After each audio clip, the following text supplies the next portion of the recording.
اللہ سبحانہ وتعالیٰ کا 25واں نام ہے العلیم۔ العلیم جو ہر چیز کا جاننے والا ہے، ہر چیز کو جانتا ہے، علم والا ہے۔ اللہ سبحانہ وتعالیٰ کا یہ نام ناظرین کرام قرآن مجید میں 150 سے زیادہ مرتبہ ذکر کیا گیا ہے، 150 ٹائم سے زیادہ اللہ تعالیٰ نے اس کو ذکر کیا قرآن کریم متعدد جگہوں پر۔ ان اللہ سمیع علیم، ذالک تقدیر العزیز العلیم، سورہ بقرہ آیت 181، سورہ یاسین آیت 38 اور سورہ روم آیت 54۔ العلیم کہتے ہیں ناظرین اکرام جس کے علم نے ہر چیز کو گھیر رکھا ہے، ظاہر کو، باطن کو، کھلے ہوئے کو، چھپے ہوئے کو، اور آسمانی مخلوق کو، زمین کی مخلوق کو، ماضی کو، حاضر کو، مستقبل کو، ہر چیز کو جانتا۔ ناظرین اکرام ہر چیز کو جانتا، ہر چیز کو اس نے گن کر رکھا ہے، پورا شمار کر کے رکھا ہے ہر چیز کو۔ درخت کے جتنے درخت ہیں اس کے پتے کتنے ہیں، ایک ایک پتا اس کو شمار کیا گیا ہے، اس کا علم یعنی پوری تفصیل کے ساتھ اور پوری وضاحت کے ساتھ اللہ تعالیٰ کا علم ہے۔ اور مجمل طور پر کہا جائے زمانے کے اعتبار سے تو اللہ سبحانہ وتعالیٰ 4 چیزوں کو جانتا ہے پوری وضاحت کے ساتھ۔ ایک جو ماضی ہے، جو گزر چکا، اللہ تعالیٰ اسے جانتا ہے، اسی لیے آدم علیہ السلام کا واقعہ اللہ نے نقل کیا، آدم علیہ السلام کی دعا نقل کی، جبکہ وہ دنیا کی ابتدا ہے، فرشتوں کی باتوں کو نقل کیا، وہ کب کی بات ہے۔ اللہ تعالیٰ ماضی کو جانتا ہے اچھی طرح،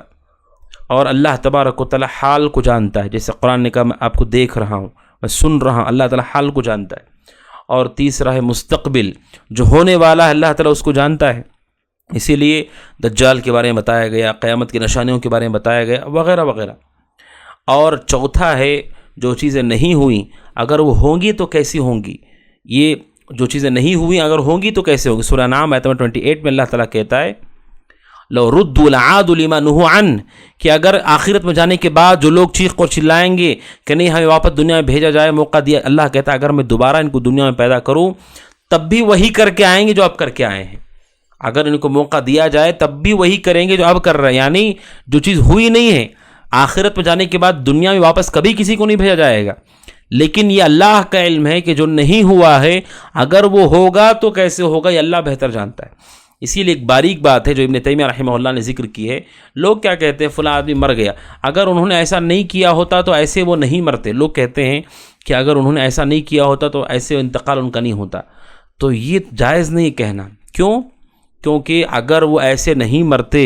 تو کیسے مرتے یہ اللہ بہتر جانتا ہے، یہ اللہ کے علم کا خاصہ ہے۔ جو نہیں ہوا ہے وہ ہوگا تو کیسے ہوگا یہ اللہ جانتا ہے، کوئی مخلوق نہیں جانتی اسے۔ تو ہم یہ کہیں کہ اگر وہ ایسا نہیں کرتے تو ان کی موت ایسے نہیں ہوتی ویسے ہوتی، تو آپ کو کیسے پتا جو چیز نہیں ہوئی ہے ہوگی تو کیسے ہوگی، یہ اللہ کا خاصہ ہے، یہ ہمارے لیے جائز نہیں ہے۔ تو اللہ سبحانہ و تعالیٰ کا علم ہے جس نے ہر چیز کو گھیر رکھا ہے، اس وجہ سے اللہ تعالیٰ کہتا ہے سورہ آل عمران 120 میں ان اللہ بما یعملون محیط، بے شک اللہ تعالیٰ جو وہ کر رہے ہیں اس کو احاطہ کیے ہوئے ہے، اور اللہ سبحانہ و تعالیٰ ہر چیز کو جانتا ہے، چاہے وہ چھپی ہوئی چیز ہو، چاہے وہ کھلی ہوئی چیز ہو، چاہے وہ غیب ہو، چاہے وہ شہادہ ہو، ہر چیز کو اللہ تبارک و تعالیٰ جانتا ہے۔ اور بالخصوص اللہ تبارک و تعالیٰ غیب کا علم رکھتا ہے اور اس کے سوا کوئی غیب نہیں جانتا ہے۔ اللہ تعالیٰ العلیم ہے تو وہی ہے جس کے پاس غیب کی کنجیاں ہیں، غیب صرف اور صرف اللہ تعالیٰ جانتا ہے۔ لہٰذا ہم کہتے ہیں اللہ تعالیٰ علیم ہے تو یہ ایمان لانا ضروری ہے کہ اللہ تبارک و تعالیٰ غیب کو جانتا ہے اور اس کے علاوہ کوئی غیب کو نہیں جانتا ہے، جیسے اللہ سبحانہ و تعالیٰ قرآن کریم کے اندر ذکر کیا سورہ الانعام آیت 59 وَعِندَهُ مَفَاتِحُ الْغَيْبِ لَا يَعْلَمُهَا إِلَّا هُوَ، غیب کی کنجیاں اللہ کے پاس ہیں، اس کے سوا کوئی انہیں نہیں جانتا ہے۔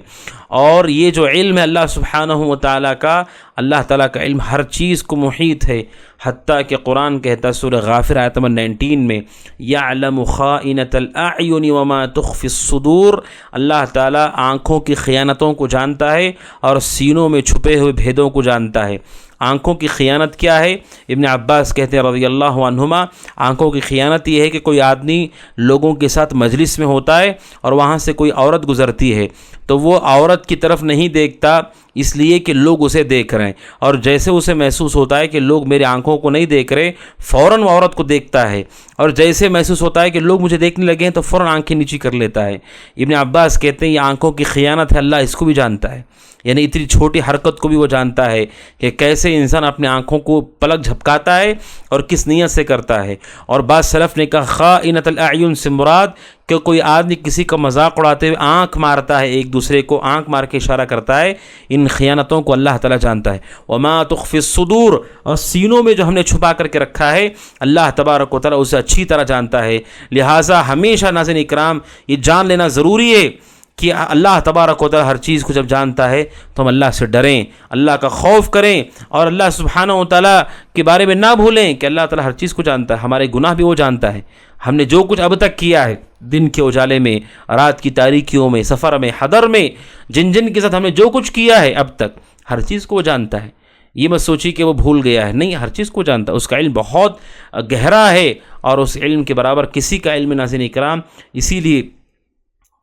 ابن رجب رحمہ اللہ نے ذکر کیا ہے اس خاتون کے بارے میں جسے کسی شخص نے زنا کی دعوت دی، اس سے مرد نے کہا کہ دروازے بند کر دو، سارے دروازے بند کر دو، اور کہا کہ کیا کوئی دروازہ کھلا ہوا ہے؟ اس نے کہا کہ ہاں، اللہ اور ہمارے درمیان دروازہ کھلا ہوا ہے، چونکہ ہر چیز کو دیکھ رہا ہے، ہر چیز کو جانتا ہے، اس کے احاطے سے کون باہر جا سکتا ہے؟ وہ ہر چیز کو جانتا ہے، اس کے احاطے سے کون جا سکتا ہے؟ اسی لیے اللہ سبحانہ و تعالیٰ کہتا ہے کہ اللہ سبحانہ و تعالیٰ وہ ہے جو عالم الغیب والشہادہ، جو حاضر ہے اور غیب ہے، دونوں کو جانتا ہے۔ اسی لیے سورہ توبہ آیت نمبر 78 میں اللہ تعالیٰ کہتا ہے الم یعلموا، کہ یہ نہیں جانتے کہ اللہ تعالیٰ ان کی سرگوشی کو جانتا ہے، ان کے رازوں کو، بھیدوں کو جانتا ہے، وَأَنَّ اللَّهَ عَلَّامُ الْغُيُوبِ، اور اچھی طرح غیب کو جانتا ہے۔ یعنی انسان سرگوشی کرتا ہے کسی کے کان میں، اللہ تعالیٰ اسے اچھی طرح جانتا ہے، سینے میں اس کے کیا ہے اللہ تعالیٰ اچھی طرح جانتا ہے، کچھ بھی اسے چھپا ہوا نہیں ہے، جسے وہ ہمارے جسموں کو دیکھ رہا ہے، خون کو، ہڈیوں کو دیکھ رہا ہے، اسی طرح اللہ تعالیٰ ہر چیز کو ہمارے جانتا ہے ناظرین اکرام۔ لہٰذا اس کا تقاضا یہ ہے کہ آدمی جانے کہ اللہ کے سوا کوئی غیب نہیں جانتا ہے۔ اسی لیے رسول اکرم صلی اللہ علیہ وسلم کے بارے میں ہم یہ کہتے ہیں کہ آپ کو غیب کا علم نہیں تھا، جتنا آپ کو اللہ کی طرف سے بتایا گیا اتنا آپ کو علم تھا، باقی آپ کو غیب کا علم پورا نہیں دیا گیا۔ اس لیے اللہ کے نبی کو نہیں معلوم کہ میرے چچا شہید ہو جائیں گے غزوہ احد میں، اللہ کے نبی کو نہیں معلوم کہ ابو طالب کی وفات ہدایت کے بغیر ہوگی، اللہ کے نبی صلی اللہ علیہ وسلم کو نہیں معلوم کہ میری بیوی پہ تہمت لگائی، کس نے لگائی، کیا ہوا تھا۔ یہ غیب کی چیزیں اللہ تعالیٰ نے سب کو نہیں بتائی ہیں، جتنا اللہ کے نبی کو بتایا گیا، جب بتا دیا گیا پھر وہ غیب نہیں رہا۔ حقیقت میں غیب جانے والا صرف اور صرف اللہ ہے۔ اگر کوئی یہ دعویٰ کسی اور کے لیے کرتا ہے اس نے اللہ کے ساتھ شرک کیا۔ ناظرین اکرام، یہ اللہ تبارک و تعالیٰ کا نام العلیم۔